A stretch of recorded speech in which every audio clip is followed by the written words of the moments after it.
我跟你说啊，解铃还须系铃人。咱就说走正路，走正路，找出路，这个事儿比什么都强。你呢？昨天我给你打电话，你跟我说孙立军在美国，你让我看看。我昨天回去以后，吃完晚饭第一件事给北京打电话，我问是不是孙立军要来？哎，确实要来。干什么来？今天到，我可以实话跟你说，今天到华盛顿。为什么呢？因为这个习主席啊，到美国来，到海湖庄园和川普总统两个人会谈，定了4大安全战略的对话，大概应该是在6月下旬，这个应该中美双方有一个网络安全的高层对话。第一个对话要开始了，是6月上旬，应该是可能是6月上旬，是外交安全的战略对话。第二个是网络安全的战略对话，这样的话，它是为这个战略，就是中美高层的网络对话来打前站。今天到华盛顿，后来我说那好了，既然是这么个情况，我打了个电话，我给孙立军打了个电话，我说你什么时候到？他说我明天到，今天的中午应该是1、2点钟到华盛顿。我说那好，我说正好我到华盛顿呢。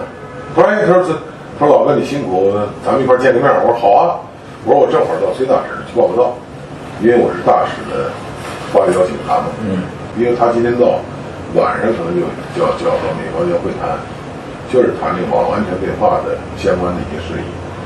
跟他来的我跟你说啊，主要是工信部有网络安全司，还有公安部的网安局，就主要就是这么2、3个单位一起，就重点就谈这个事儿。我说咱们一块见个面吃个饭，他说可以。我说正好，我说那我明天去，就是明天吧。明天今天是24号，明天是明天我们就订了火车，明天去华盛顿。我说到华盛顿，明天可能跟他见不上，应该他是明天重点跟美国人谈了，主要谈网络安全的事儿。然后可能后天跟他见个面，然后我呢27号我就回来，27号从华盛顿就回来了。他们娘仨陪着你，还有别人陪你吗？我跟你说的意思啊，还是这意思，就是说呢，咱们啊，今天把其他话题咱先放下，沉重的话题往后放，还是说呢，就是咱们大家你看，全家都在这儿，我们就聊啊。今后这出路到底怎么走？不能走这么下去。我跟你说句心里话，我替你着急。这话在英国跟你说，我在你家里边跟庆之和郭美也说，我真的是设身处地的为你想。你不要老说啊，你站在我的角度上考虑考虑，我的亲人还有郭丽姐，我看了看，16个人，包括员工、亲属的，就你这一个郭丽姐，就你的知道。这个马建犯的大忌，违规使用相关的技术手段，这在这个行当里面是大忌的，你明白吗？所以这些事儿，这都是硬砍实凿的，他的违纪甚至违法的行为啊。另外一个，你说，他替你办事儿，这些咱全放下。是因为你为国家做贡献，他并非就是说因为你的事儿啊，说是因为给你郭文贵做了哪些事情，说是因为你为国家做贡献，他给你帮忙，这都是属于正当的。这个东西可以通过民事来解决，干嘛要通过刑事啊？所以就是这些事儿呢，我就给你一个建议，从这条路这样往前走的话，是有出路的，而且这个出路，我觉得如果说这样往前行的话，是很顺畅的。你要是说我这样跟你说了，你非往旁边这样去走，说这套总是拉偏套的话，那就麻烦。你明白我的意思吗？我这是推心置腹给你讲的。这是我今天，咱们抛开其他咱不谈，等我从华盛顿回来以后再说，好不好？好。他有些问题，他不是说非要通过刑事来，他不是说你全都触犯了，全是刑罚，啊，就是有些通过民事就可以来沟通来协调解决的。你包括现在有些债权人，是吧？要起诉什么，这些都可以和解的，都可以调整的。你包括文哥，我跟你说，就你说什么，比照李友那个，你说了啊，李友那个11项罪，最后4年半，谁说要判你4年？我说了吗？我说要判你4年。你怎么就没闹明白呢？就好多事儿啊，你真得好好想一想。现在不是那么回事儿。你就经济案子，你就经济来解决。你呢总是说，哎呀，后边谁说了，他们怎么商量的，怎么开的会的？我就说你那个信息到底是不是那么正确？我到现在还没有一件信息是假的，没有一件是错的。您能给我说说一件是错的吗？书记？你听我跟你说啊，我就别再跟你说了。我要再跟你说多了，你的话更多。你知道吧？就是你呢，就是现在我老觉得你有点一条道跑到黑。不是，我跟你说，书记啊，现在北京的行动是3个方案。这个北京现在3个方案，您在这块儿呢，现在是这个咱们谈成是个方案，华盛顿谈不成一个政治交易不惜代价的交易方案，第3个后面还有一套这个桌子底下方案，我都知道。我今天书记，您既然说了轻松点，我也就给你单刀直入。你说，我也有3套方案。你再把3套方案给我说。我也有3套方案啊。不是你再说。一套是你给我谈成，咱俩谈成。谈成是一套方案。同时这个华盛顿做好了不惜代价的交易，把我弄回去的方案。第3个还有一个私下里边的这个黑方案啊，这3套方案。一共3套方案。我相信，你不能让我只相信不相信我当然相信了。我相信这3套方案，我也面对这3套，我也有3套方案。书记，你说你的3套。很简单，昨天你们离开以后 ，FBI、CIA 都来找我了，给我了2个选择。现在开始，国务会任何时间只要你一个电话，你告诉门口的人，你就是得到美国最特殊保护方案。我已经给你这么原来电话跟你说过了，我今天也正式跟你们说，只要你们有任何一个叫我赶这儿，我就马上就办，这是你们办的，不是我做的。这是党和国家把我推向了那边，我就接受吧，那没办法了，是不是？你们说什么办，那我就分分钟我就做这个，这是一。第2个，我也有一个方案啊，刚才您说那个什么法律问题，您说的我全都不接受。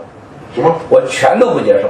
哪个事儿？刚才您说的什么这个什么法律啊什么的，我当然不接受了，因为现在你跟咱们谈的最大的基础上，咱技术就变了。王岐山和孟建柱是腐败分子。他抓的腐败人，他就是有问题的。傅振华收的钱是天经地义，大家都知道的。你不但不查上他坐主席台上去，你让我相信这个体制、这个国家在反腐败，这不是笑话吗？这不是我当傻子了吗？全人类都知道的事儿，难道我要去辩论吗？这是第2个，我要说这个，我不接受，因为这个本身就是个政治事件，不是我一个人说的，有太多人都知道了。第3件事情，我也有一个方案，就刚才那个，我绝不接受。我觉得呢，我的说法和他相近。你说什么后2条，什么政治交易，什么桌子下面的黑色的手段，我不清楚。对，这就是我想知道您的话。咱们的国家和党内的同志向来以这种招对付一切人，这是跟我没关系。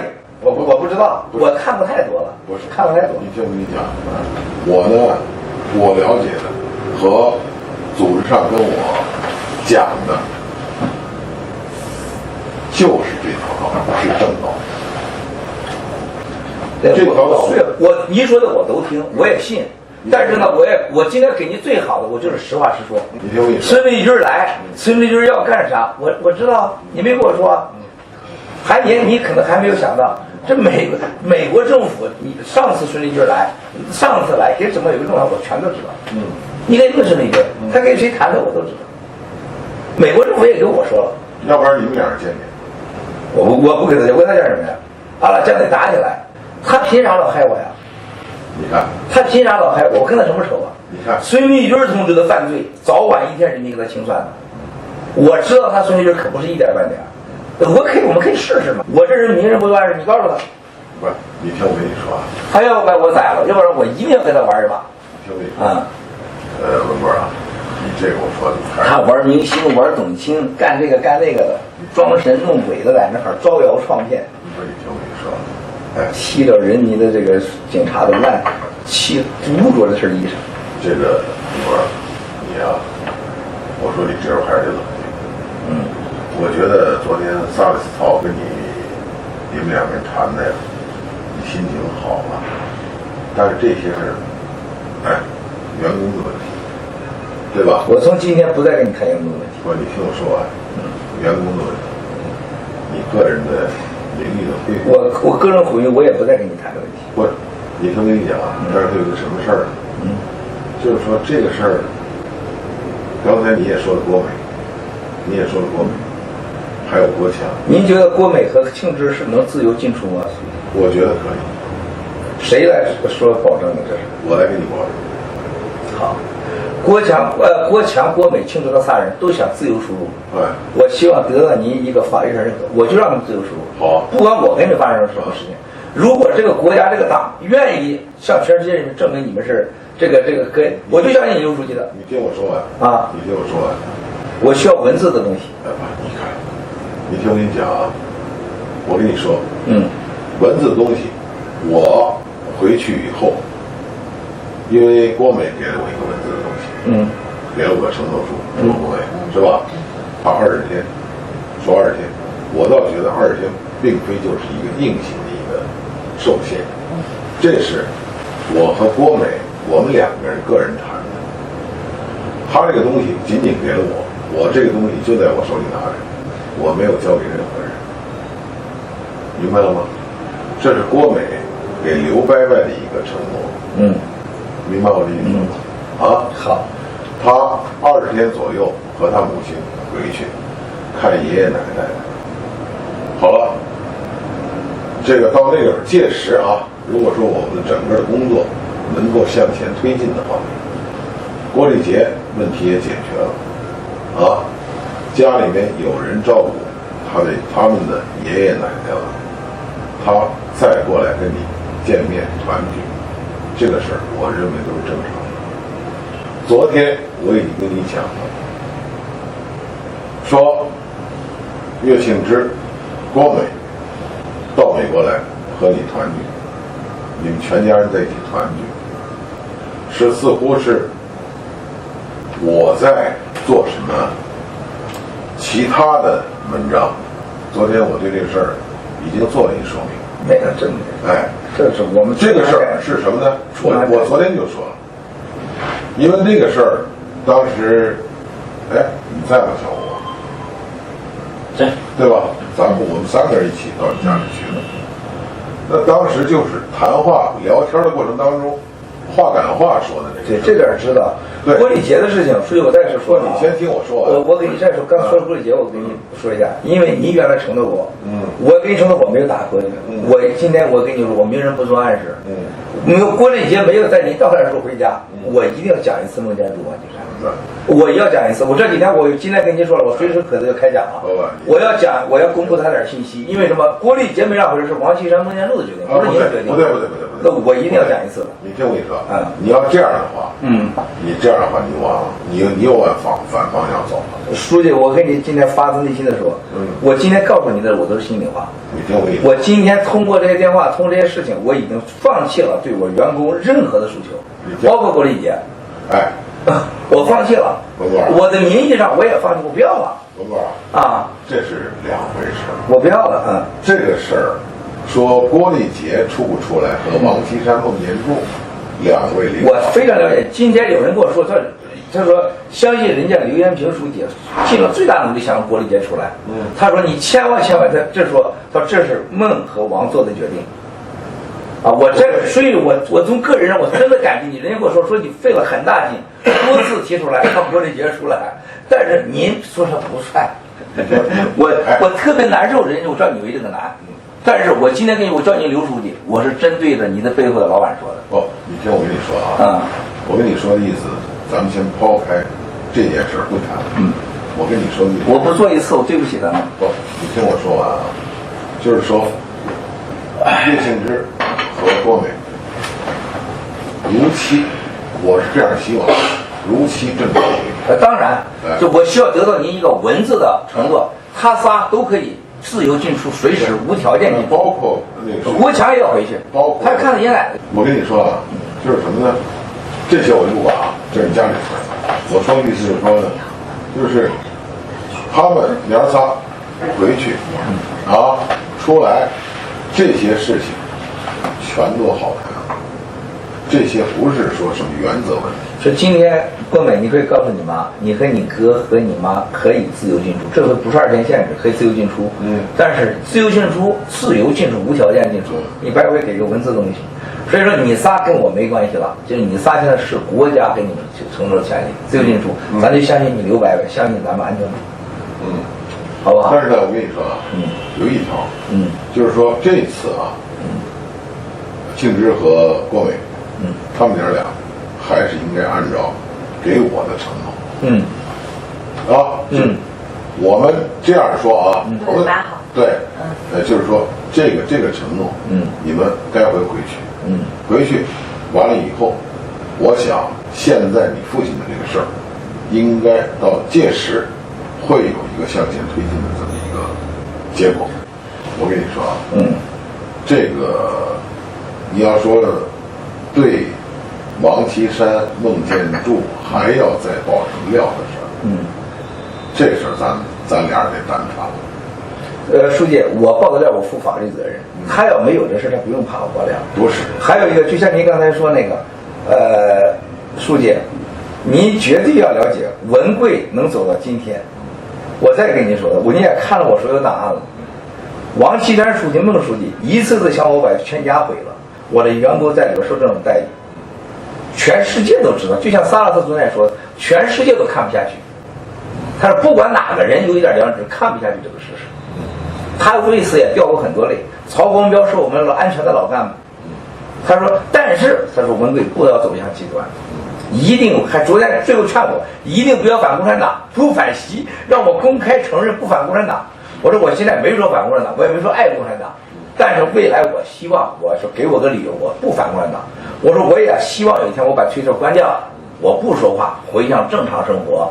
我说19大以前，我绝不会做任何这个决定，因为19大，我看19大，王岐山和孟建柱还有啥职务没有？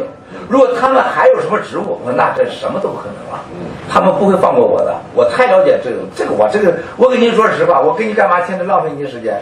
如果没有他们了，这一代人都上来了，您这样的人还都能存在，那我当然我说宣布不反党，支持还是那个不反习主席，不反国家，不反民族，然后再加一个不反共产党。然后呢，我说我就关掉推特，华丽转身，我本人就过正常生活，这是我说我愿意的，但是我得看19大。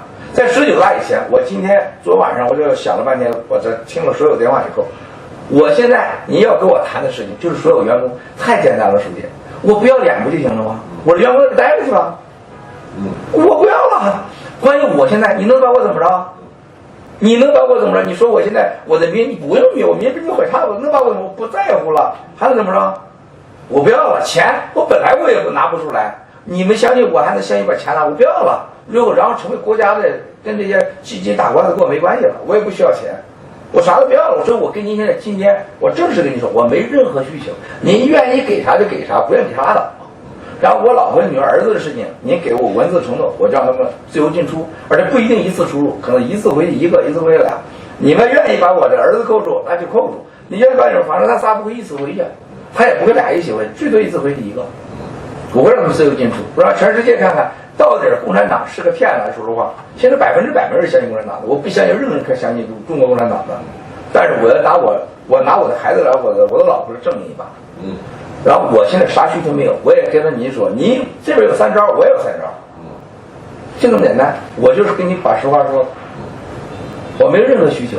本来是今天那个老议员包一森今天到这儿来的，今天早上说他要过来，然后呢，这个要跟我谈这个事情。他说这个美国国会山这个听证的事儿，还是希望我现在更多的议员要来听这事儿。他一定要相信，中国政府来说我们都知道，他恰恰这是我们关注的地方。美国的行政和法官和这个国会是3个权力，没有中国政府现在老想的用这种叫做这在美国绝对行不通。但是现在因为是新政府，这新政府现在人连厕所找不着呢，新的川普中的连白宫厕所还找不着呢，它全都是新的。在这种时候，我们恰恰要关注这件事情。所以说我现在我只能这样美国国会关注你的事儿了，你可以问问去，是怎么关注？所以说我现在是书记，是您一直想让我拉回去，但有人是要把我推出去。这是为什么6个以前本来就不用发生今天的，听您100%也不会发生到今天。但有人不这么认为，他们的脑子是疯狂，他们的管理国家的素质，从录制我的视频强奸女员工、早泄、删邪视频，然后发轰动这种愚蠢的行为，他能有什么资格代表这个国家？所以我们也然后给您做出这决定，让我面对那个完全不存在的案中，您看了我的卷宗，绑架罪，还有什么行贿罪，还有什么我行贿张悦。书记，我不知道你卷宗什么样的啊？您看的是哪份卷宗？我这是好几份卷宗呢。我行贿张悦，你把我枪毙1万回，我给张悦就一个来往，1瓶红酒。是张悦。如果要是我今天我可以在美国，咱现在到美国就把张悦叫出来，如果有一个证据就给张悦拿过1分钱，你枪毙我1万回，还我非法绑架需要，我才知道他是庆祝的外甥，荒谬！哎，书记，他们现在对您所有说的话，他们所有说的话，给您看的事情，他没有说一句的话。这是我昨天最说，我昨天3次说。我说刘书记本来是来说来了，这是一个非常重要的。我说我跟你说，你也是老国安的人，因为他是绝对保密的。头两天基辛格要见我，也说这个事儿，因为基辛格跟他跟我都是朋友。我说我为什么不想让外国人查我这个事儿？但是我说我没想到的事情，就是你刘书记听到的事情很多都不是真的。你张悦活着呢，我给张悦送了1毛钱，你把我枪毙1万回，我行贿张悦，还有孟慧晶，还我行贿孟慧晶。孟慧晶的老婆买房子，孟慧晶的那叫罗什么干事儿，专注他的女朋友都跟我说了，我跟孟慧晶他们真敢左呀！你把孟慧晶叫做自由的说几句话，看我是行为到什么，他给我办啥事儿了？我是给中纪委办的事儿了，抓刘志华，怎么就我行贿他呀？行贿叫权钱交易，他给我什么权呢？就这样的假装造得出来，3年了找不出我罪来，给我整出了21条罪，翻来覆去那么着，黑社会罪、藏枪罪、强奸罪、强奸未遂罪，然后这有非法绑架罪、行贿罪、隐蔽票据罪，哇塞，销毁票据、隐蔽销毁票据罪。书记，您是懂法律的人，您让任何这些懂法律的人，您去想想。有什么样的一点常识的人能相信这跟我有关系吗？我郭文贵，我从我弟弟死那天我就想过，我绝不能再回头看守所去。我不干最大的事情就是一切我都想过，有一天公安法院查我的时候，我会怎么回答这个问题？你问问吕超阳人，他要敢说一次，他就是我知道公安他拿出一点证据来，你就把我判了。我都想着了，我28年了，我准备不是开玩笑的。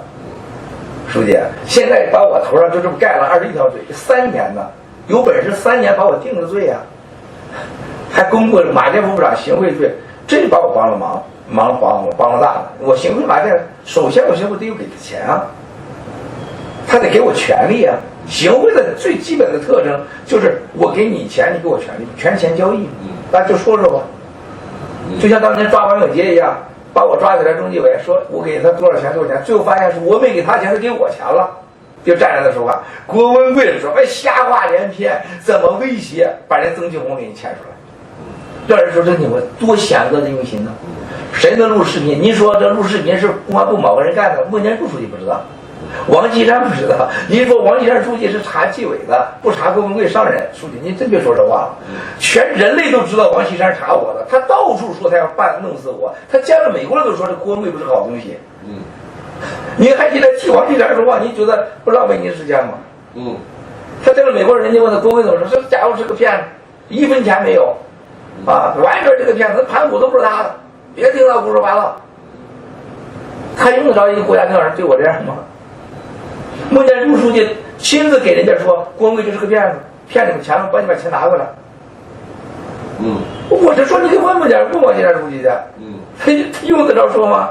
你把他当成国家领导人，我还说他周永康也是国家领导人，令计划也国家领导人，不照样天天跪着那块儿啊？傻不就100多斤吗？他被抓起来连狗都不如。孟建柱、王岐山过了19大份，什么都不是，他代表不了国家，他代表不了这200多万的干警，他代表不了书记。不要把他们认为他的职务就是他是伟大的，他是个人。当他不配代表这个国家的时候，我就不把他当成领导人了。孟建柱书记用得着带着10几个人去跑了这个中东去，把我毁那样吗？我还能尊重他吗？孙立军给我钱有啥用啊？你天天到美国来回国拿着钱，美国人都盯着他说，你记住，我们都给你盯着呢。他到美国来干这事情，都盯着呢。我不能跟你说那都谁给我来的，我得给美国人承诺。这个事情越搞越大，我说我也不想。但是我说很多事情不是我想象的，我想不失去控制，那事就让你失去控制了呀。没有，凉了不了解，没什么。继续撒火，还有什么火都卸。我是书记啊，我从伦敦认识你到现在，我说哪句话您现在往回看，我虽然有时候情绪的表达，但我哪件不是严肃认真的？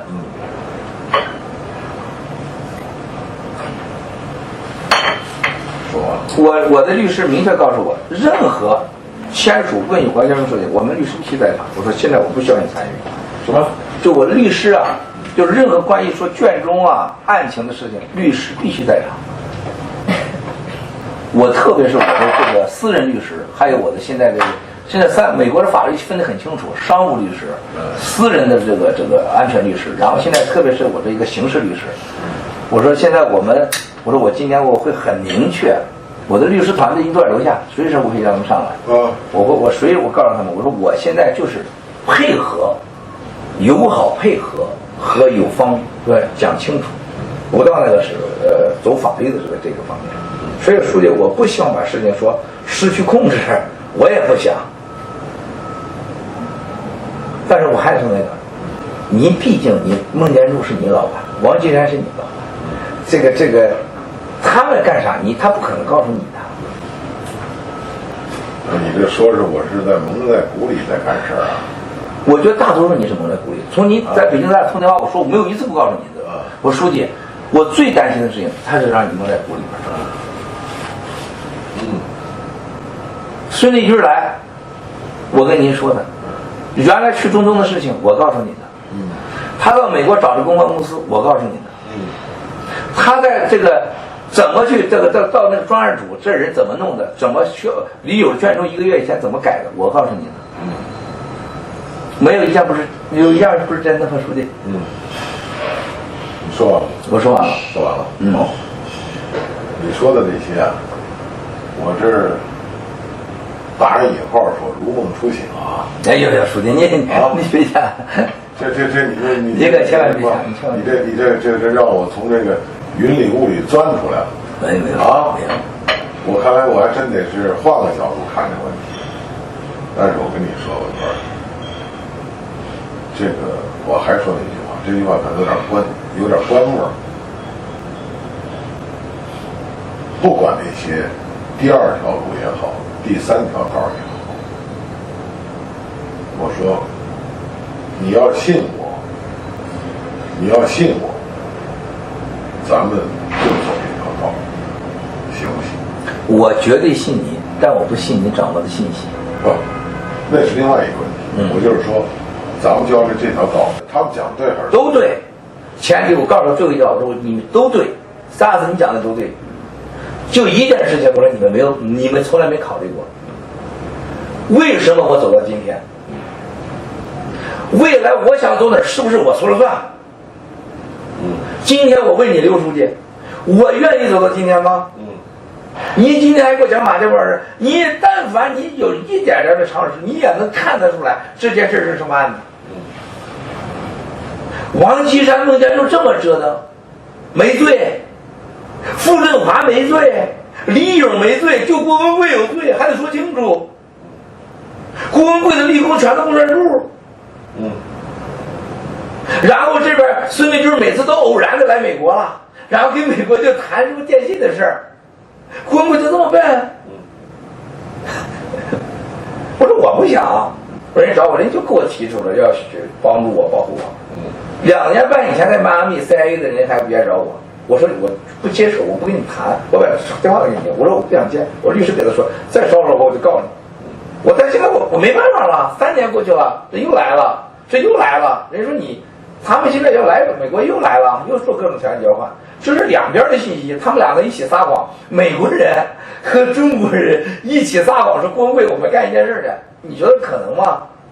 只有您不知道，在天下。哎呀，文贵啊，我觉得你啊，这个钻牛角尖钻的太厉害。我不是钻牛角尖，我不是拿我的命去钻牛角尖出去。这个你说的，我是拿我的命去钻牛角尖，我不可能。我要是真把钻牛角尖，我活不到今天。我活不到今天，就像当初所有人都说我的企业就是一塌糊涂，就是个骗子。我的企业是全中国最好的公司之一，最起码是最高、最干净的公司。然后过去把我形容的简直就不是人了。现在说接触我不是那样子。我是钻牛角尖，我活不到今天。我今天给你最重要的，说实话，我跟你讲，咱见面，咱不讲宏观的，不讲大道理，不讲只讲具体的事儿，我就跟你实话实说。就这3条。对呀。你说这边走的是3条路，我这是1条路，是吧？然后呢，桌子下面还有1条路，是吧？对。见面人的一条路，对，是不是？第三条路呢，就是在华盛顿的做政治交易的1条路，对，是不是？对，这3条路，你呢？第1条路怎么办？我这条路怎么办？我听您的。我现在那2条路啊，就全当我不知道，好吧？好，咱俩这条路怎么走？我听您的。我不是说了吗？你要听我的，你如果听我的，我能听了我就听，我不能听我就告诉你不能听。对，你听我说，你要能听我的，我觉得这条路你不妨试一下，试一下的话，我们就得相向而行，你呢就要冷静一下，我一直都冷静。不，你听我说完，就是说呢，你就要冷静一下，冷静一下呢，把这些你刚才讲的那些你的那3条路，特别是后2条路，你就要先放一放，看看这条路能不能见到真正的成效。这个小平同志讲过，实践是检验真理的标准，对吧？看看我们这条路，就我们2个人现在走的这条路，能不能走得通？如果说有了一段实现之后，说走不通，那好，我也60多岁的人了，我也犯不上这个受着辛苦，对吧？我那不是说家里没有其他的事儿，我还有其他工作要干，你明白我的意思吗？这个严格说，这个事儿这个组织上安排，我呢服从组织的决定，咱们来进行谈，你也同意说这条路要走，我说呢，我们不妨呢试一试，向前推动呢，就需要我们相互之间共同来合力进行推动，你知道了吗？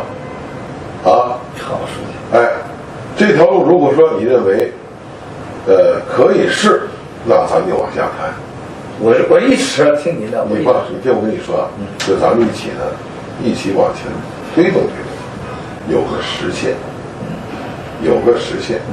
你比如说7月1号，你说了你不反共产党，是吧？起码现在你还不反了，对吧？萨利斯那个说法你也都赞同，对吧？咱们7月1号是个实现， 7月1号是个时间。我7月2号以前，我的直播视频我爱讲什么讲什么。不，你看，从明天起我就没有任何顾忌了。你看，因为很简单，我郭丽杰没有回来书记。不是，我这事没有解决，我必须得讲。你听我跟你说，你如果说因为一个郭丽杰，我一定要讲的。你听我跟你说，绝对要讲。否则他们永远这个光棍就是欺负一把就一把，他背叛我一把，我就要给他来一把，一定是这样的。哎。你净说他们背叛你了，我们2个人共同走这条路，我对你如何？您对我是100%，书记，我对你如何？绝对100%啊！我对你100%，那你对我多少？我对你100%。那如果你要这么弄的话，你是100%吗？但是这不是我违约呀？不是，我违约，你不能把违约这放到我身上去啊！你看。但是这个事儿和我直接相关啊！你要知道，我今年62了，明年我退休了，啊！我知道，我还想画个圆满句号呢。包括庆之他们娘俩来，我是押上身家性命的，做担保。所以，因为什么呢？一定回去。你听我跟你说，一定回去，放心吧。你听我跟你说，那是当时话赶话说到这儿。临时动议，我就拍了板了，然后做了工作了，他们回不回去，你们家庭内部你自个儿定，我绝不说采取什么强迫你们的这种态度来提这个要求，啊，为什么呢？我们在一起要说想形成合力，相向而行，就大家共同往前推，明白了吗？说生意场上还得。这个有一个讨价还价，咱这不是讨价还价，但是呢，这应该是在情理之中。你明白我的意思吗？明白。当时临时这么动议，说他们2个人一起到这儿来，实现了。对，是非常感激。实现了，所以我感激你。你说你4哥6哥的事儿，他们来之前实现了。实现了。这为什么我感激你？你让我做的事情，我一定尽力做。所以你听我跟你说啊，这些事情我能做到的，我尽可能往前推，但你要注意一条，这些最后的决定权在我们，不在你这儿。最终的决定权在我们，不在了。不在。这个是客观现实吧？对，这我们大家都承认。对。那好了，谁有这种权限？你非常清楚，对不对？所以呢，在电话里边，你也跟我说，你4哥6哥回来了，你感恩孟书记。这是你电话里讲。所以说我下次我说我不谈孟书记，我谈王书记。我不谈他，我这次不谈，我下次也谈。但是从这3周已经过了，我承诺完了，我不再欠任何人。你听我跟你说，这不是说谁欠谁的。就大家都得讲一个情分，都得讲个情义，你明白我的意思？我明白。最终的决定权，这娘俩来了，你4哥6哥放了，回来了，对吧？回家团聚了，跟老人都见了面了，现在是个自由身了，对不对？但在这当中，你看啊。你的那些 YouTuber 也好，是你的那些 Twitter 也罢，你哪天闲着？你要知道，但是说我就知道，我说不说王和孟书记嘛，你是没说，我没有违背我的诺言，你是没说，但是你那个字里行间，你的言谈话语，你知道我留我人，那是就是承受多大，您是承受巨大压力，这是事实。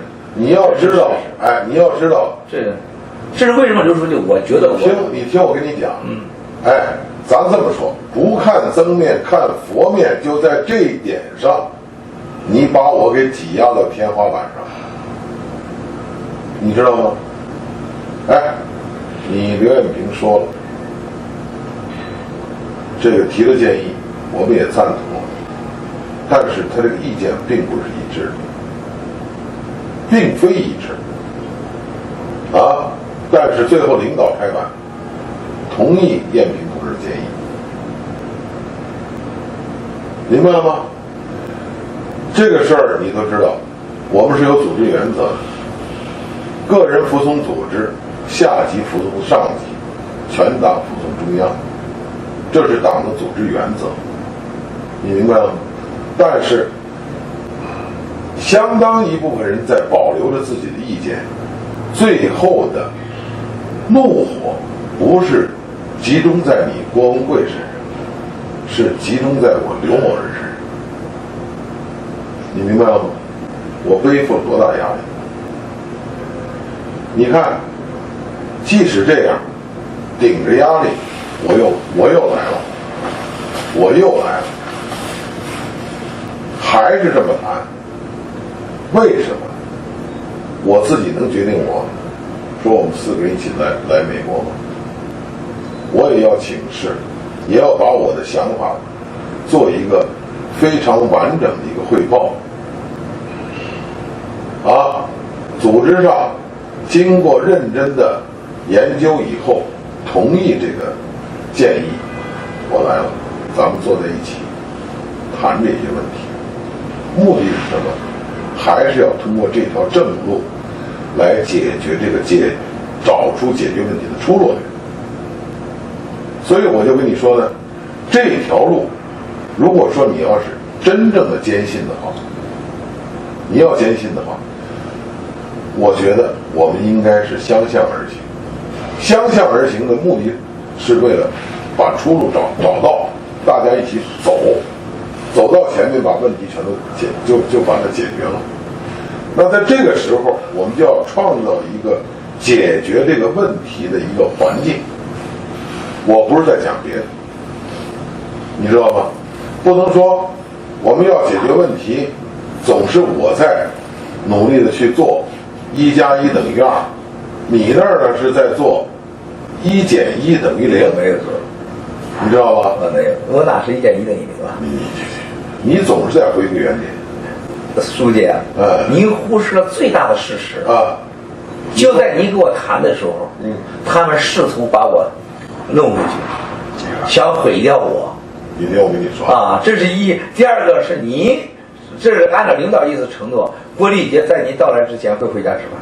您3次给我在访说。不，你听这个我没有失一次约，我没有做任何消极的事情，我没有讲过一次王书记和孟建柱书记。你听我跟你讲啊，即使说郭立杰今天还没回到家里，他也不见得说近期就回不到家里。我现在书记，我昨天做了个决定，绝不让你为难。因为您呢，把我的什么这个个人问题、员工问题，你去在身，我今天我都不要了。就咱俩第一次见面，我跟所有人我不见面，见面条件必须带着我妻子女儿来和我哥回家。就我见你以后，我一概要求没有。我说我刘书记，我相信这人，我没要求。我见你第一次吧，后来我说话我没有一次没兑现。今天我就想，昨晚上我想了半天，我不让你刘书记为难，我对你最好的回报，我的妻儿一定要回去你。全世界观众啊，最现在不让你为难，但我希望你给我什么？他们是你昨天说了，他本来就该自由出入，然后我对你没要求了，我不让你为难了。您觉得我有罪，按照国家司法法律到引渡我，怎么告我来吧？我的员工有罪，判了他们，都把他枪毙了，跟我啥关系？我还能天天哭去吗？不可能啊！我没有了资产，你爱咋处理咋处理，我不管了。我没要求行吗，书记？不是，我现在我没要求行不行啊？不是，你看啊，你要这么说的话呢，就不是说我们2个人要走这一条路。书记，您真没意识到，我昨天因为这也简称老领导嘛，您是老领导的核心哈。这朋友说，他说你不要让人家严平难做。谁说？你甭管。他说，严平这个人真是个厚道人。他说你千万别让他难做。他说他在你这个事儿上，他真是苦口婆心，满嘴冒泡。他说，但是这几个人不会给严平说实话。我说那我今天就做一个决定。我就不让严平书记为难了。他说你要这么做的话，那你就是个英雄了。所以本来是你可以谈对吧？今天我不要你东西不就完了吗？我不要了，书记，我啥也不要了，我该干啥干啥。然后我给你没要求，今天你把郭立杰枪毙了，我都想好了。昨天郭伟说我爸爸，你凭什么你在YouTube上说，你视频说全家都是杀了我也认了，你凭啥替我做决定？是我是不该，我以后我不说了，过这些我也不管了，不就完了吗？这还不行吗？那你要这么说的话，那就不是说想跟我一起再往前走吗？我不是书记，您说我还咋不是往前走啊？你让我咋的给我？你告诉我，书记，我本来希望您来了以后一进屋，文贵，我现在让你做啥？1、2、3、4、5，啥也不跟你讲，然后你想要啥，你跟我说，我告诉你就完了。结果您现在说，文贵，你要面对这个什么卷宗这事情，书记，孟建柱管理的公检法已经被世界上列为了几乎近一黑社会组织。我很快会给你答案。马克思法案就等着孟建柱和王岐山。报告傅政华，你已经看到了，美国国会已经把它列入了禁止全球理由。你回去告诉孟建柱书记，我问你是，我郭文贵能不能做这一点？我现在给某个组织，我答应了捐3000万美元。我说你就把这事我推荐马克思法案，他怎么虐待我的员工的？全球追缴。我一定得追下去。他现在管这案子，你让我去接受，我凭什么接受啊？那你的意思是说，找个第三方？对呀，第三方啊。我听听你这个第三方建议的是？就2个方案，我的事情。一，我认罚，我上次跟你说那个，工会啥也别说了，就认罚，你认什么样的事，你违法了，你也别问了，你也别听了，公告结束，那我认了，这是一个最佳方案。为什么？今天我再说一遍，王岐山、孟建柱、傅政华代表不了中华人民共和国，也代表不了中国共产党。我这个上次说的事情，那我得维护国家尊严，我要求依法治国，我当然也一定维护国家的法律。哪这事能完了，国家都没面子，抓了半天。你再重复一下你刚才的说法。我刚才说法就是王岐山、孟建柱代表不了中华人民共和国。说的是你刚关于这个案子的问题，我不能因为我的案子我推动依法治国，这事就了之不能，国家没法交代在社会上，国际也没法交代。缠了我半天，郭文贵愿意受罚，我没罪，但我绝对违法了。你承认有违法的？有违法，绝对，因为我实力承认违法，但不承认有罪，半点罪没有，是不是？对，好，我愿意受经济处罚，最高额处罚。你公告完处罚，郭文贵认罚，经济处罚我认了。好了，这事情我也不想再谈任何具体啊，这是我对案件的要求。好啊，这是你的一个基本观点。对呀，如果认为你不行，找第三方。你不是我有罪吗？我找第三方。对呀。你刚才说这一条啊，就是说你承认你有违法的事项，但不承认你有违法的犯罪的事实。对，是这意思吗？是啊，是。好了，我记下了。这条我记下了。好吧。我们如果要是按照这条，我去琢磨去，有没有前行的可能？当然可以啊，您太容易了，书记。我再说的是为啥容易呢？因为您是非常严肃对待事情，这个事情非常简单，就像当年刘志华的案子一样。安全部给我找的郭文贵诫勉谈话，一桌子，我在那坐那儿诫训谈话。来一个诫勉训诫书，结束了。他妈的诫勉谈话是对他妈党员、公务员讲的。那你对他妈你能诫勉谈话？不是，我问你，共产党你们是按照给我做了呀？那你得问你们按照耿部长去啊。你刚才说的这3条，你没记一下啊？把这3条记记，把这个文贵，你再重新复述一遍。这个让谁让那个小吴记一下。这办公室主任，你记点这事来。我跟你说，你再重复一下，我倒觉得这个不是没有可商量的，真的，这个你别着急，行吗？我时间我是没办法了，书记。你呀，你别给我弄成6月6号，我还今儿跟你这么说，咱们就这么走，你别给我弄6月6号，什么又这是明镜又有第3次直播，我给你提个建议，你给我往后拖。起码拖到你那个叫什么？你那个财务会开完了以后。我复述一下。这个就是承认违法方面愿意接受经济处罚，但是不承认犯罪。主要考虑呢是从维护国家法治形象角度出发。处罚结果呢可以向全世界公告，就宣布这个事情已经了结，同时取消红通。这是第一方面要求。对，他说的对吗？完全对。好，第二条，你这是真当这个书记了。关于红通，或者关于这个家人的员工现在被羁押的，我认为由于羁押都超过了2年半这个期限，按照中国的刑法，按照中国所有的法院的有关规定，由于现在这个各种情况都是经济犯罪，它不是这个重大刑事犯罪，可以以李友案作为参照。这些人呢，现在全部取保，取保，全部取保。然后呢，或者说取保后，根据情况也可以进行这个定罪说或者起诉。现在已经羁押期过了嘛？刚才这一点就是2方面内容，一个呢是对于羁押的员工和家属要求全部取保，第二部分呢就是在取保的前提下，保证全体这个认罪，不是，就是依照法律，依照法律，这个还是以事实为根据，以法律为准绳，是吧？这个不再申诉，对，不再申诉。不在社会上他们接受法律的判决，也保证他们不在再继续申诉，和在任何地方任何形式讨论案情，这个很重要的事。因为我为啥这么说呢？你这倒是对社会稳定的都是不是因为什么？这些人的家属很多专案组因为打他们骂他们的事情，虐待的事情。刚才你说看到什么片虐待？我跟你说，头2天我一个人就被出去罚跪了1个多小时。你说就你这屋里装这么多这玩意儿，这他妈玩意儿我跟你说都全啊！我这你放心吧，书记，这些事情是很重要对国家形象。因为我让他们每个人，我说我要跟他们先谈好，你们回家必须说不能再折腾，因为这个折腾未来不知道你冒出啥事出来。你们都自由了，我来担保，你们不能再折腾。你说，因为我回来，我准备每个人啊，谁在这关1天，我赔1万块钱，懂吗？我再复述一下刚才这个第3条内容啊，就是对于涉案资产就146家债权人，还是由刘书记牵头协调与市场规则进行资产处置。你这种玩意儿，那得写啊，这是咱诉求，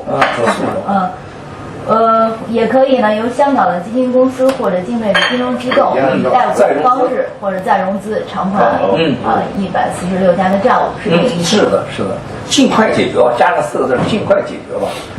合适的时间，在我安全确有保障的情况下。反正这不得到习书记的认可，我是不会回去的。我这现在目前只能相信一个人，习书记、刘书记，其他人我相信不。我不是书记啊，我们叫组长组长，刘组长这组长都大，现在中央都是各种程度组长，核心你这个权大，刘组长以后叫刘组长，国际核心工作小组组长。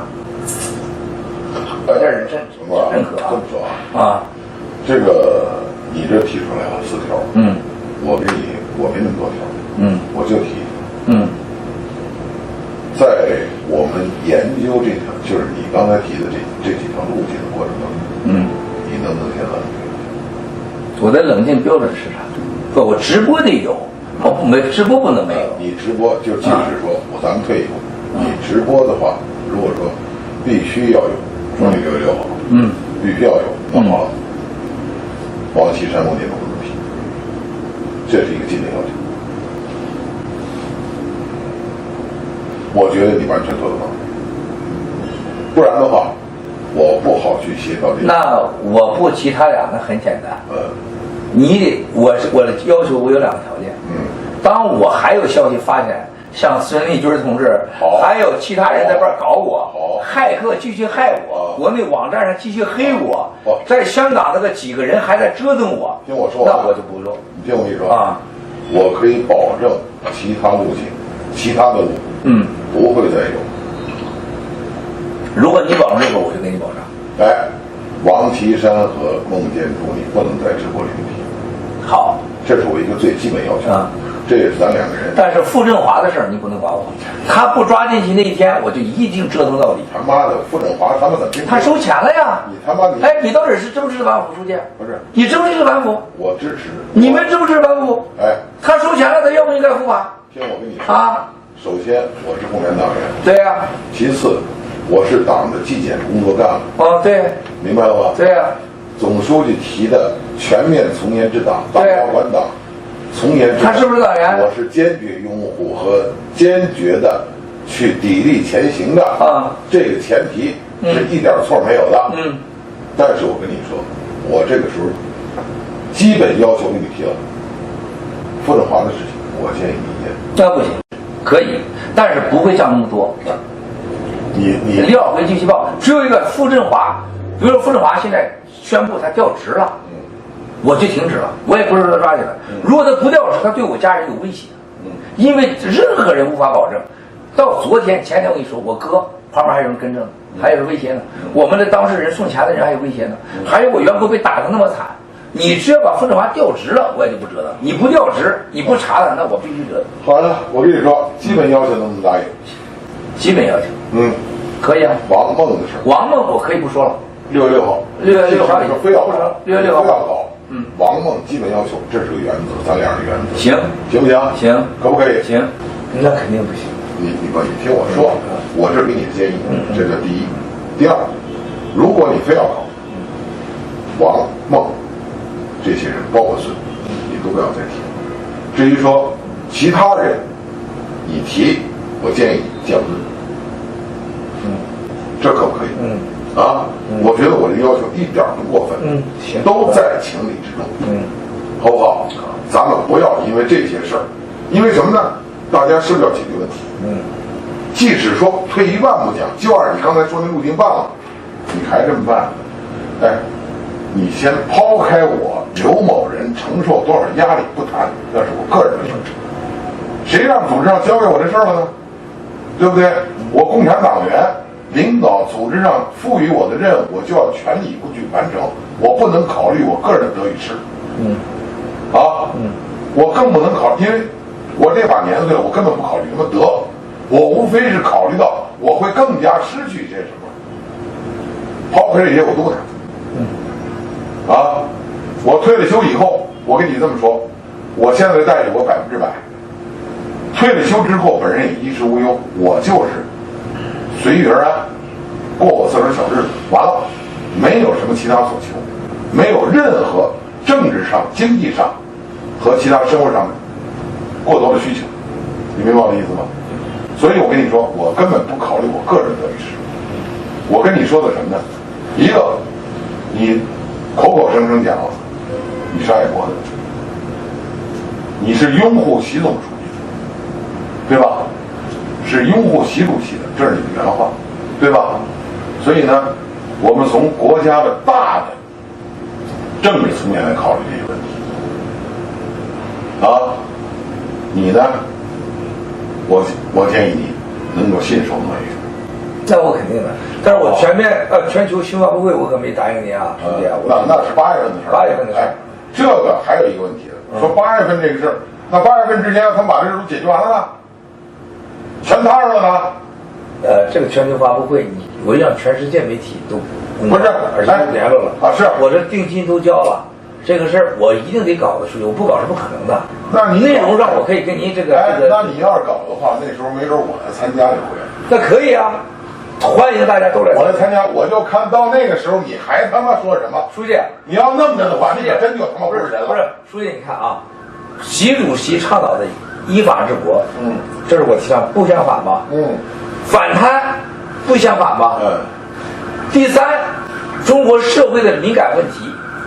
习总书记的批示，习主席批示，我都会跟着这个路子走。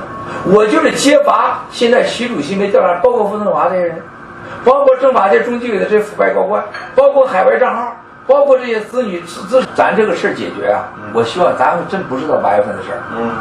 6月16号我们这个财经会，你得对我这个案件处理，我得有个结果了嘛。我的员工你肯定有结果了嘛。剩下就是资产的问题，可能到8月份去了，可能是就这个资产处理。我今天我答应你，我全球发布会的内容我都先给你报。好，包括水保，包括易租宝的，包括这个泛亚的，这是不是人家易租宝泛亚，你了解案情吗？不了解，我不用了解，书记，我做这股像你看就明白了。我们法律主所有的叫美国政府的公证的文件，有效的你往上放，没效不让放。我这是绝对是跟国家主席习主席反腐，咱是绝对相向而行。那就是说，你到那个时候，如果即使你搞一个，你要把方案先跟我先给你报，我今天答应你，行了吧？好，完了以后呢，你这个要在方向上做出相应的调整。一定调整。我原来是完全极端化的嘛，那时候我就调整嘛，我不搞是不可能，那不成骗子了。我全世界，我这不就完了吗？事儿复杂化了。妈的，到时候你得给我写承诺书，我跟你说。我写承诺书啊？可以啊。行。你再我跟你说。那今天是不是你今天该打电话让国立杰回家？如果你要是打这个电话，我就可以答应你这个事情。哪个事？郭立杰啊？不是，我不是。你说什么？就是全球为了我向您报告啊。我相向而行啊。你让郭立杰回家。可以。行吧？咱不说别的。还有我那个马男，你让他保释行不行？马上保释，人家就2岁的孩子，她老公昨天闹这事情。啊，你让我你先让我。书记，我同意你。我就问你一个事儿，书记啊。亚洲这些人对国家有啥好处啊？又吃又喝的呀。有点好处要，花了多纳税的钱。对呀，我就纳闷了，为什么你们那么愿意压个人呢？人家一个年轻的母亲，俩孩子啥事没有，你说把人家给吓唬那样。行了，你说这个东西我全都记住了。他哥哥最大的问题，我这跟你说，就是反习主席。那所以说我绝对不让他在这，知道吗？啊，他就是阴谋篡党。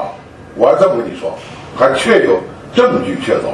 而且我跟你这么说啊，我跟你讲，他安排的眼线都到了勤政殿了，知道吗？真的假的？是真的这是？那当然了，我这事我还不知道。拿手机啊，那总书记下了班以后，那文件他得有人收拾啊。唯独他就这个人可以进到办公室去啊，完了就传过去了。那中办秘书局霍克你知道吧？当然，我见过他。跟他吃过2次饭。你看，你们他妈的都全都，你看这些这霍克马上也看了。这小子可真不是。我跟你说，霍克官儿不大，坏。但那个什么呢？那原来说那叫军机处的张经啊。是。军机处张经干嘛呢？皇上跟军机处在议事的时候，那旁边是记录的，常委会的。对。常委会完了以后，你们山东老乡有个叫什么？给抓了俩字儿。这我想着我知道叫啥玩意儿？这他妈你说这个人岁数大了，这玩意儿就老记不起来，马上就跟他就传出去。再一条线就是018，那时候018已经当中央统战部部长了，不在海里了，文件就出去了。你这样讲啊？这咱说政治上的，中南海什么地方？太可怕了！中南海什么地方？文贵你应该清楚，那是党中央所在地啊。太可怕！哎，像招呼我们开会，招手即来，挥之即去，一开会晚上10点，开完会以后把小姑娘就拿车就接到办公室去了，折腾半宿。真有这事啊！我要跟你说，他妈的犯罪他妈是假的，姓氏名谁我都能给点出来。我知道中央电视台有一个是这个，中央电视台连他妈中南海院里都有，国航的、空姐儿、人民大会堂开电梯的，开电梯都要。对，这真够有水平的。你听我跟你说啊，接进来办完事儿再送出去，怀了孕了，在协和打掉了。当然赵一佩他妈的，他妈知道个屁啊！对，一说啊，这是哪位老同志的孩子啊，恋爱的不慎，这事儿还得保密，明白了吗？那赵一佩说，那中央办公厅主任，中央他是既是中办主任，又是中央保监委主任，对呀，对不对？这他妈弄出来以后，不就是乱七八糟了？这那句话你说什么？说政治上这个真的忘了，这你说我真的政治上，我以为这都是造谣呢。我跟你说，这真不是造谣。我跟你说的全板上钉钉的事，生活是这样，这么腐败，经济上，他老婆叫什么来着？顾丽萍，民生银行3年不上班拿9倍的万工资，怎么标？一年300多万，怎么标？一年给300多万，吃空去。他那儿子法拉利到底谁买的呀？到底谁买？你们河南人买的？河南谁呀？河南个老乡。对，你们河南人买的。我山东人，我不是河南人。对，就是你裕达那领地的一个商人给买的，他那买的。干啥的呀？中间有人装，这中间还有一个过了一手，就是跟那个北大的卫星有关系吧？就卫星的项目干的他出名儿，那个人拿钱。最可恨的是，你妈的，不是车上有俩姑娘吗？这俩姑娘不是一死一残吗？妈的，这个医疗费，什么经济赔偿，还让他妈车主拿100多万，有他妈这道理吗？你明白我的意思吗？这简直这是一个吧？再一个，那个民生银行的行长后来叫什么？红旗，不是董文彪，不是。那抓起来那个谁那个唐中央那个。唐中央那个哎，这事我也想不起来了。他那儿上了市了。你说这要往上涨啊，里边有冲进去啊。我给你拿钱，你给我来点钱，我给你装进去，那儿一翻，我再给你拿回去。有这么玩的吗？这弄几千万？不是，这不是你加在一起是多少钱啊？加在一起大小全算是超过1个亿了，知道了吧？就这人，你说这报道真是真的？这不是假的，这咱们都公布的消息。你说霍克吧？霍克霍克是他们那德行然后还有一次就到我们酒店去吃饭，那谁那个吴玉良。总经吴玉良，他两口子吃饭，他在那晃晃荡荡的，又来那套。哎，我说这个人怎么这样？就一副天下无敌的样子，你知道吗？我不喜欢他。你像那个谁，你说他这个，你像这个林迪旺，他这情人啊，他们有一个什么山东的，这国航那个，就是老陪着飞专机嘛，他看着他就给用完以后解决房子。他得先解决进京户口，解决房子多少钱呢？铁道部长刘志军，那房子小200米啊，卖多少钱？4000多钱。大爷，西单附近4万就给你了，凭什么呀？对，他在那个玉渊潭那个国务院那个楼里边，他有是吧？听我说，完了之后，这他妈的这令计划，把这人弄到大会堂，从国航，他整天老飞呀，那想用他妈的飞美国了，想用着急用不着，这调身边了呀，就把人关系给调到人民大会堂，调人民大会堂先他妈解决误打。人根本他就不上班在大会堂属于事业编，不行得解决行政编，改成国家公务员，又弄到北京市了。那你说说，京西宾馆不是他也有人吗？京西宾馆没有，是吧？中央台、国航、中南海院里边，音像室的副主任女的都是他请，就是这儿开政治局会，开常委会，搞录音录像的。所以说，这哥们要当中央领导，这国家完了。所以说，他他妈从院里搬出去办公，这儿那儿全部录像，你关屋在这咳嗽一声，这都有。你这个你另一块你要干嘛呢？你觉得就是这种事儿，别说发生在共产党领导的社会主义国家，就在美利坚合众国这种事儿允许吗？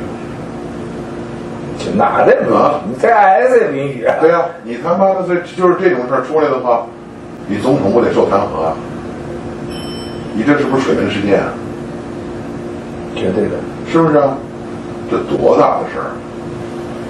所以呢，我跟你说，有些事儿啊，你呢就是说什么请他，这上回您说那个，我是跟您说，我是对啊，我是为了您嘛。说你请他参加什么你的什么发布会，你不扯淡吗？所以我刚才说你叫没罪找家考，你呢是好心对呀，你也想为国家出力，对呀。但是你后来这萌发的这观点，你必须彻底打消。好不好？好，这事儿这是正。您今天跟我说这话，我真的是我跟你讲，就是真的是要阴谋篡党夺权，他和周永康过一块儿，知道吗？要真是行的话，周永康继续留任当委员长，他那就是管组织的常委。19大就是他就管组织管党务，就是刘云山现在这局儿。你们可要知道，这个局儿一般的都是胡锦涛当过这个职务，最后当总书记；习主席当过这个职务，最后当了总书记。丁金发什么岁数？1956年生人。你想当总书记呢？那20大那不就是他的？完了19大是不是就是他的？要那么着的话，我操！那他身边啊，太恐怖了。所以我真以为这些都是传说。所以我跟你说啊，在这个问题上，江泽民同志、江主席真的发挥了定海神针的作用。对，这是肯定。这是第一，老佛爷。第二，习总书记当时仅仅是常委，保持了战略定力。最后中央这个整个的这个大任方针啊，这个18大的战略部署，按照中央的意愿如愿以偿，包括这当中前面有一个2届交接的处理一个薄熙来，这几个案子我都参与了。那薄熙来那本来进常委，最低是要接政法委书记的。进常委啊，接政法书记，这个真不是好人。接政法书记王立军呢，下一步就是公安部长，太可怕了。你明白了吗？如果要让这帮人掌了去，那我绝对完了。薄熙来，你知道，咱们别的不说了啊，说他老婆谷开来，但尼尔伍德跟谷开来都是对，跟吸毒，跟徐明，那徐明谁都跟着他吸毒嘛。那他们都是吸了毒以后就他乱来了，他就不来了吗？知道吗？那2口子就是政治夫妻，那边自个儿也乱来。对。那大连电视台女主持人，那原来多漂亮，现在这刚40几岁的人都变成什么样了？是，你知道吗？还有一个，他刚到这当市长，大连不是那时候有服装节吗？就看着那个模特队的队长，人家端着盘子拿剪子不是剪彩吗？跟人一握手，小手一握，小纸条就递过去电话。完了之后，那这对方就明白了，这个关系一亲密以后，马上开着模特去让您当校长。他和辽宁的老书记有矛盾，这个老书记经常在大连有个渔村，就是吃饭的地方，知道吗？说这个人呢，就这模特啊，跟这个老板可能有什么矛盾，说这个书记跟这家好，结果就把那一共哥仨呀，就给人办了，弄死了。你听我说，办了以后，这哥俩啊在狱里边，薄熙来的事儿是2012年的两会结束之后，3月，我如果没记错的话是3月17号两会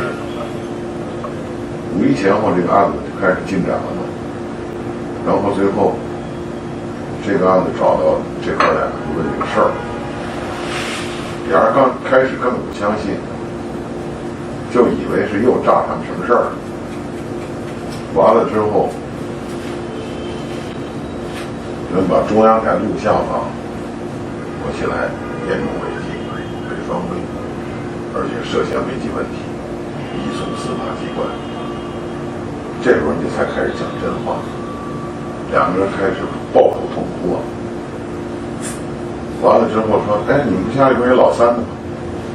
就这饭馆啊，就这酒楼啊，这大嫂在家里踏实，这老三在哪儿？你问问他，就是问问他大哥的媳妇儿，人大哥媳妇儿，这办人到哪儿去了？去了以后，说你家老三开个库房，有一大冰柜，锁着，打开了以后人在里面冻着。他怎么死了吗？不知道怎么给黑了。人家里面一直在把人家在冻着。你看他们这事儿就这个好多是没法公开了。要这我跟你说，你可别他妈往外。哎呦，书记，我跟你说，我就跟你说，我关键的事儿你劝我说过吗？你听我跟你说啊，就这事儿我跟你讲的意思在哪儿呢？我是不是不出来也得治下场？冻迷啊！你扯淡！真的，一军不是把我也得给冻起来。他妈就扯淡！我跟你说，就这件事儿。你笑啥这个问题？你听我说，我跟你讲这事儿，这些事儿荔枝都参与，把这案子一个个全拿下来。你听我跟你说，如果说总书记要没有这么大的力度，不是现在这种全面参与制度，把周永康、薄熙来、令计划、军队还有个什么许和波，一个一个给拿下去的话，那完了，这国家真的，这国家吧，我们真是国将不国，这真的鲁迅先生这国将不国，这绝对的，就是国将不国，就到你这说更加坚定了我这个说法，坚决支持习主席。我跟你说啊，所以说呢，习总书记我一直在跟你讲，从第一次见面到昨天我还在说，总书记这个4个全面战略布局是非常的英雄皮囊。对的，是。为什么呢？你说国家这么大，但咱实话说跟老美似的，咱大不强。对，咱到2020年才能奔小康。小康是什么含义呢？一个人达到1万美金。对吧？咱们现在还没到8000，咱们对啊，到2020年咱们才能到1万美金。13000才到了这个。对，因为你13亿人口嘛，对，是不是？你算一个人1万美金，这样到2020年，现在还有7000万人在贫困线以下。大概今年应该是5000万，一年要消灭2000万嘛。到2020年把这贫困人口就消灭完了，不是消灭完了，就把贫困人口啊都给它扶持上了，是吧？所以就定了一个全面奔小康，这是我们党到2020年，也就是建党100周年的时候奋斗目标。这个是总的一个近期的一个奋斗目标。然后呢，怎么来这个实现这个奔小康的目标呢？全面深化改革，这是个关键。起码书记，我不想这么做。对，我今天跟你说，我就是不想这么做。我在伦敦跟你说，我说傅政华的事情要查，我就不会再说，因为没查我才说的。就这个事情，我再跟你说，书记，我今天跟你说了，我这几位都来作证，我有3个请求。我等您给我个结果。第一个，我掌握王岐山同志有巨量的非法获得和家族持有海航股份、海外持有不动产以及男女不正当关系的证据，我向党中央检举揭发。如果党中央给我个安全渠道，我愿意提供资料；如果不给我这个渠道，我就会折击。我等你们同志，这是一。第二个，不仅限于王岐山同志，还有现在的政治局委员几个人，还有原来的常委，在海外持有大量的资产和非法资产、存款，还有不正当男女关系私生子。我想给中央反映。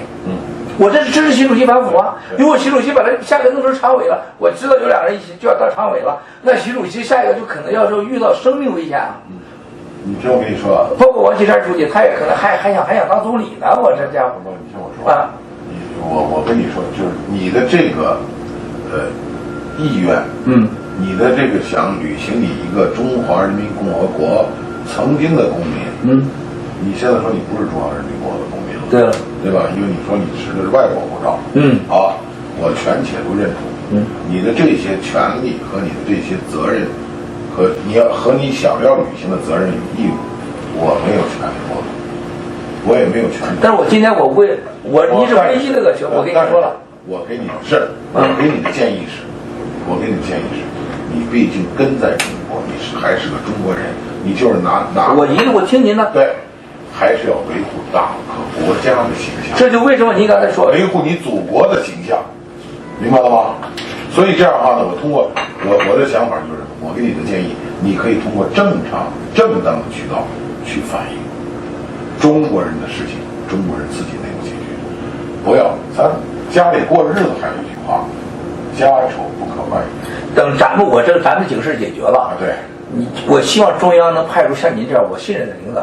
就我现在要检举揭发的问题，像这样，咱们再说。等我这事解决完，行，好不好？等我咱都解决完了，您觉得我这是爱国行为，我一定保证在没有公开之前，我再得到您所官贵，你随便你采取措施，我再往下走，不是爱国行为吧？这个我说的意思，我觉得你应该，我觉得我是说清楚了。我觉得我听清楚了，你也听明白。那我今天我尽了我的义务了，我爱国了嘛，我也跟你说了。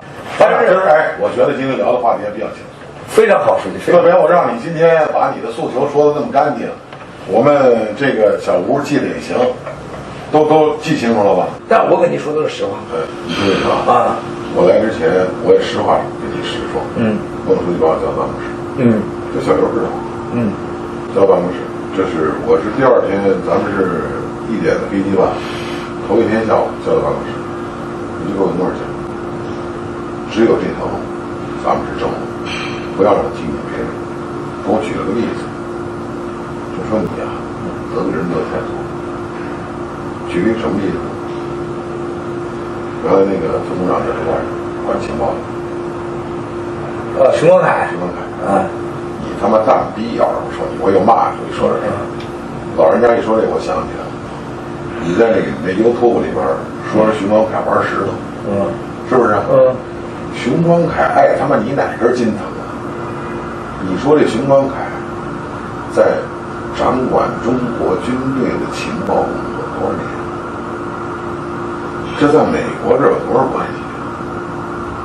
哎，不比你深厚啊！